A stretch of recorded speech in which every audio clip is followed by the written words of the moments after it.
یا ایھا الذین آمنوا، اے ایمان والو، لا ترفعوا اصواتکم فوق صوت النبی، نبی کی آواز سے اپنی آوازیں بلند نہ کرنا۔ یہ حضور کی چوکھٹ کا ادب ہے کہ تمہارا لہجہ، تمہاری آواز میرے رسول کی آواز سے بلند نہیں ہونی چاہیے۔ وَلَا تَجْهَرُوا لَهُ بِالْقَوْلِ كَجَهْرِ بَعْضِكُمْ لِبَعْضٍ، جس طرح آپس میں ایک دوسرے سے چلا کر بات کرتے ہو، میرے محبوب کی بارگاہ میں یوں بات نہ کرنا۔ یہ ادب کی جگہ ہے۔ اگر ایسا ہو گیا تو پھر کیا ہوگا؟ ان تحبط اعمالکم وانتم لا تشعرون، تمہارے عمل حبط کر لیے جائیں گے اور تمہیں خبر بھی نہیں ہوگی۔ تو یہ تمہاری آواز اونچی ہو گئی تو پھر اللہ اکبر، باقی کیا بچے گا؟ تو اپنی آوازیں میرے محبوب کی آواز سے پست رکھو۔ ان الذین یغضون اصواتهم عند رسول اللہ اولئک الذین امتحن اللہ قلوبهم للتقوی، وہ لوگ جو اپنی آوازیں رسول کریم کے حضور پست رکھتے ہیں۔ اللہ اکبر، پہلے حکم دیا، پھر تحسین فرمائی ان لوگوں کی جو آداب کی رعایت رکھتے ہیں۔ تو یہ تحسین بعد میں کرنا، جبکہ حکم دینا بظاہر کافی تھا، لیکن تحسین کر کے اللہ تعالیٰ جل شانہ بتانا چاہتا ہے کہ جو میرے رسول کے مؤدب ہیں ان پر کتنی رحمتیں برستی ہیں۔ تو کہا وہ لوگ جو اپنی آوازوں کو پست رکھتے ہیں رسول کریم کے ہاں، اولئک الذین امتحن اللہ قلوبهم للتقوی، یہ وہ خوش نصیب لوگ ہیں جن کے دل اللہ نے پرہیزگاری کے لیے چن لیے ہیں، پرکھ لیے ہیں۔ متقی یہی لوگ ہیں جو رسول اللہ کا ادب کرتے ہیں۔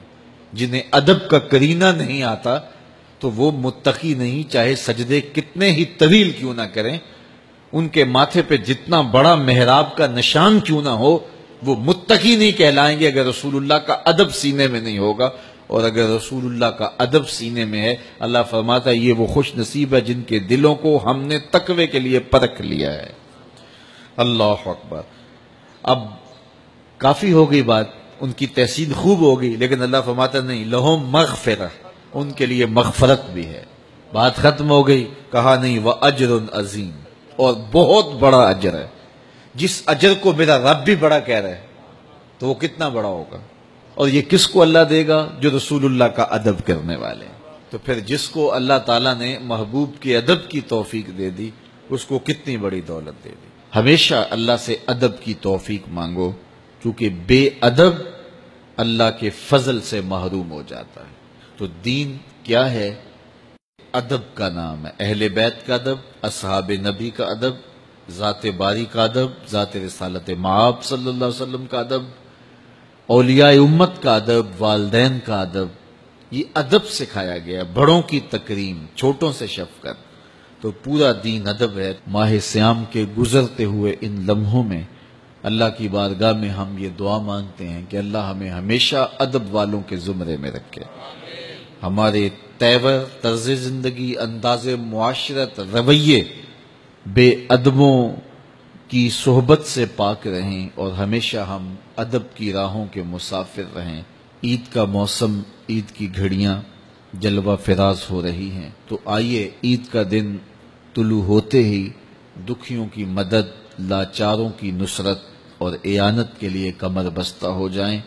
لوگوں کے ساتھ حسن سلوک رکھیں، اپنے اطراف پہ غور کریں، غرباء، مساکین، گلی محلے میں، رشتہ داروں میں، اعزاء و اقرباء میں ان کی مدد کریں، اور عید کی خوشیوں میں ان کو اپنے ساتھ برابر شریک رکھیں۔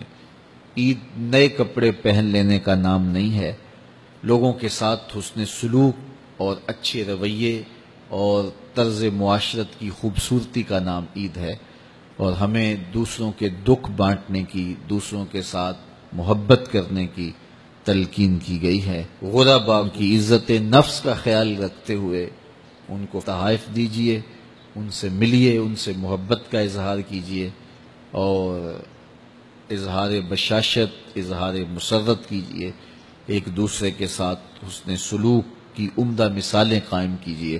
اللہ مجھے آپ کو اپنی خاص رحمتوں اور کرم نوازیوں کے حصار میں رکھے۔